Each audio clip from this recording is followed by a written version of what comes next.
کیونکہ شام تک امی نہ تو خود کمرے سے نکلی اور نہ مجھے نکلنے دیا۔ میں امی سے پوچھنا چاہتی تھی مگر اس کا موقع نہیں ملا۔ ان کا بلڈ پریشر خطرناک حد تک بڑھ گیا تھا۔ میں گھبرا گئی اور امی کی فوری ٹریٹمنٹ شروع کی۔ 3 دن تک امی کی حالت نہیں سنبھلی۔ وہ شدید ذہنی دباؤ کا شکار تھے۔ ڈاکٹر شاہرام کے کئی فون آ چکے تھے مگر میں نے ان کی کال اٹینڈ نہیں کی۔ میرے پاس انہیں بتانے کے لیے کچھ تھا ہی نہیں۔ میں تو خود ابھی تک انجان تھی اور شاک کی کنڈیشن میں تھے۔ میری ماں نے آخر ایسا کیوں کیا تھا؟ میں نے اپنا موبائل سائلنٹ کر دیا اور دکھتے دل کے ساتھ اپنی ماں کی تیمارداری کرتے رہے۔ امی کی طبیعت تو سنبھل گئی مگر انہوں نے مجھ سے اس حوالے سے کوئی بھی بات نہیں کی۔ میں حیران تھی امی نے ایسا شدید رد عمل کیوں دیا۔ یقیناً ان کا یہ رد عمل شاہرام نہیں بلکہ ان کے والد کی وجہ سے تھا، کیونکہ وہ شاہرام کی تصویر پہلے دیکھ چکی تھی۔ میں وجہ جاننا چاہتی تھی۔ پھر میں نے سوچا کہ کچھ وقت تک انتظار کر لیتی ہوں۔ جب امی کی طبیعت صحیح سنبھل جائے گی تو ان سے اس بارے میں بات کروں گی۔ مگر اس وقت میری برداشت ختم ہو گئی جب میں نے ہسپتال جانے کا نام لیا اور امی نے منع کر دیا۔ کہنے لگی اپنا تبادلہ کسی اور ہسپتال میں کراؤ۔ اس ہسپتال میں تمہیں کسی صورت ہرگز نہیں جانے دوں گی، بلکہ ایسا کرو اپنے شہر میں اپنا تبادلہ کرواؤ۔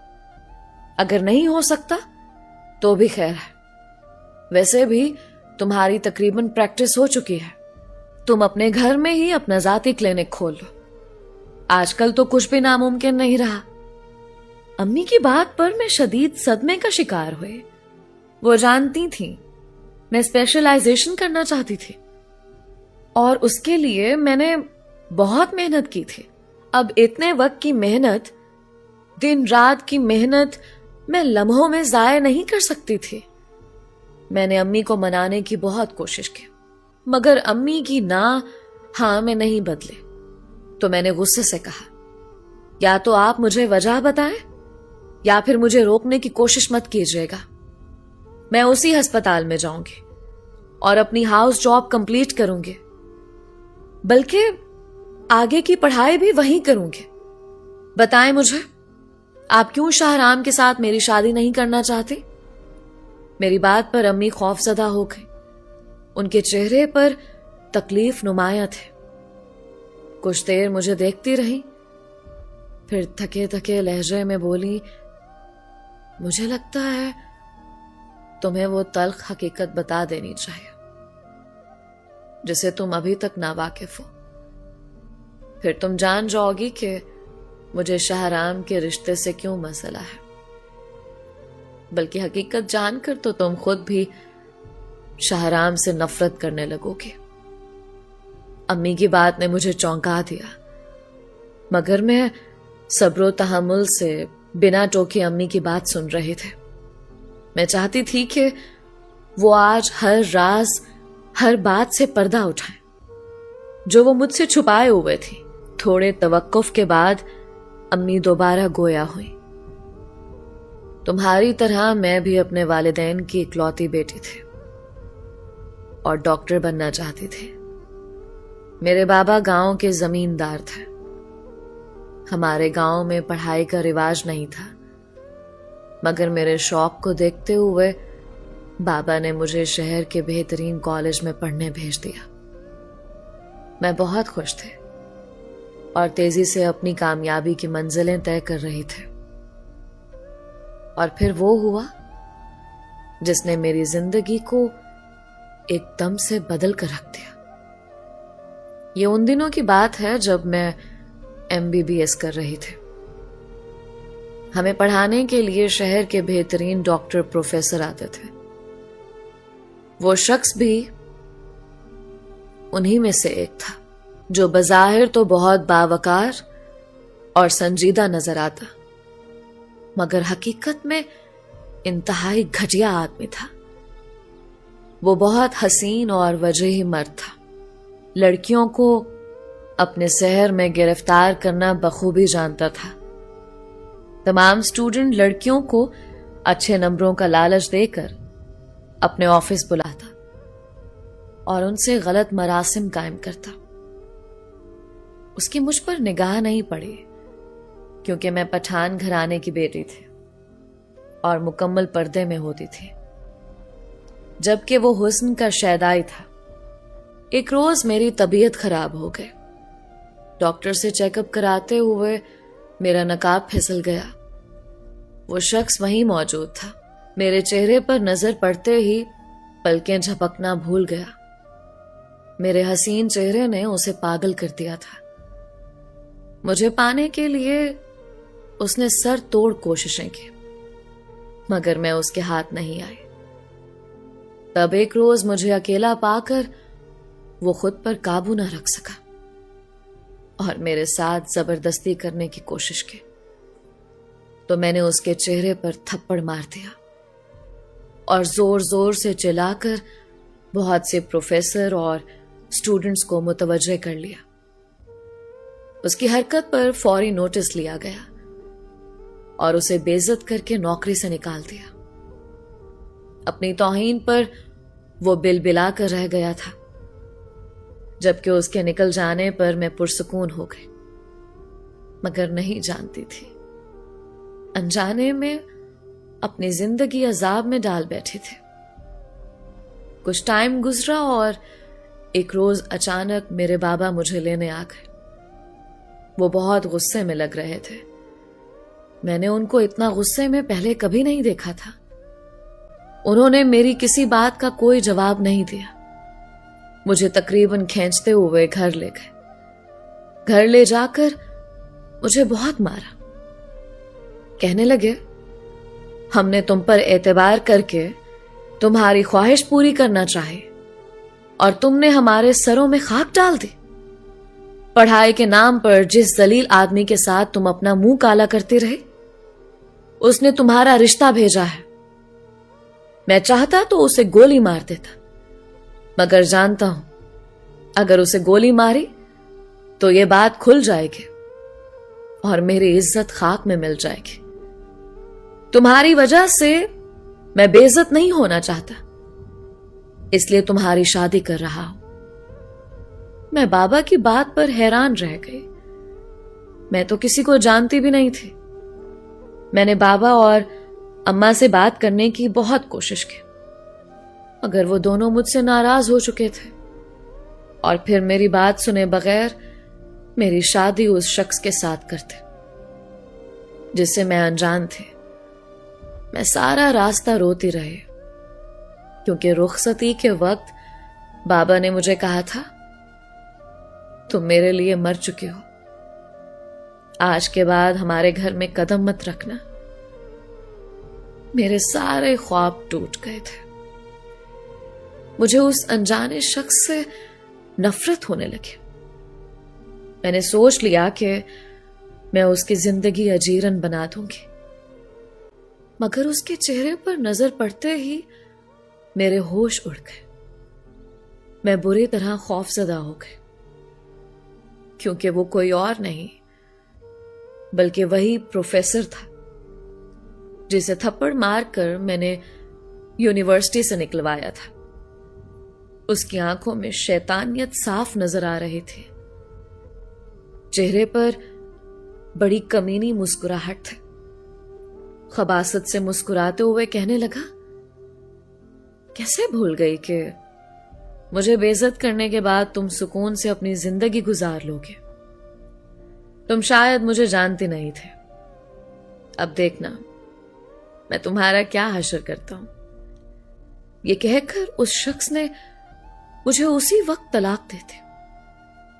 طلاق دینے کے بعد ساری رات بے دردی سے میری عصمت دری کی اور صبح کی روشنی پھیلتے ہی دھکے دے کر گھر سے نکال دیا.